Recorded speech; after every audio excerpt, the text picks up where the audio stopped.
तो आज कैसा ज्ञान दे रहे हैं?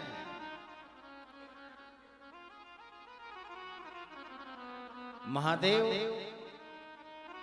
आपके साथ रहते हैं सदा शंभु अर्धंग। आप तो महादेव के अर्धांग में विराजी हो, बहुत सन्निकट हो, बहुत पास हो, तब तो उनका कोई भी रहस्य आपसे छिपा नहीं होगा। पार्वती ने कहा निश्चित है नारद जी, इसमें संदेह कहां, कुछ नहीं छिपा। तो जब कुछ भी नहीं छिपा तो आपको ये भी पता होगा कि जो उनके गले पर मुंडों की माला पड़ी है उसके बारे में आपको बताया होगा।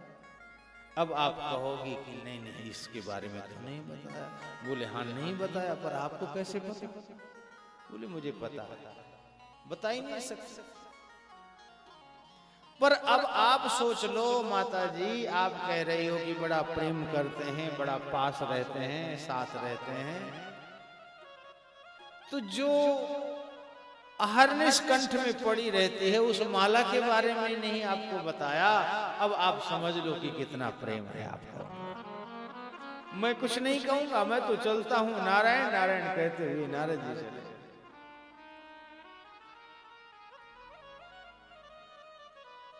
भगवती पार्वती मां महादेव के पास आई और कहा आज पता चला कि सब कुछ दिखावटी है, कोई प्यार नहीं है। महादेव ने कहा देवी आज ऐसी उखड़ी उखड़ी बातें कर रही हो, क्या नारद जी आए थे क्या?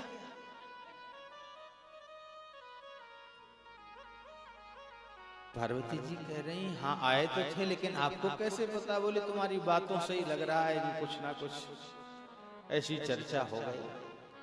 और तो छोड़ो, ये बताओ कि आपके कंठ में जो ये माला है ये किसकी है? महादेव ने कहा देवी अब पूछ ही रही हो, कि पहले तुमने पूछा नहीं तो बिना पूछे अकारण बताना भी अच्छी बात नहीं। अब पूछ लिया है तो सुनो, ये कोई और की नहीं है। मैं अहर्निश अपने गले पर धारण करता हूँ, हृदय से चिपका कर रखता हूँ। इसका मतलब यह है कि इस माला का संबंध किसी और से नहीं है, तुमसे ही है।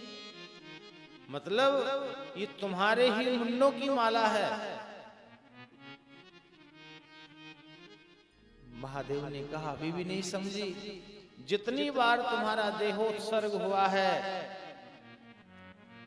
तुम्हारे शरीर से प्राण छूटे हैं, मैंने तुम्हारे गले को पिरोकर कंठ को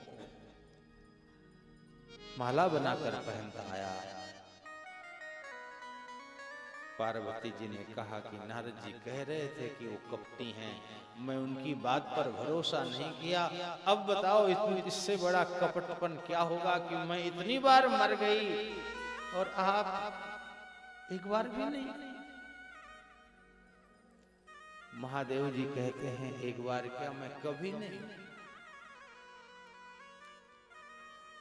कभी भी मेरा नाश नहीं होता। क्यों? क्योंकि मैंने अमर कथा श्रवण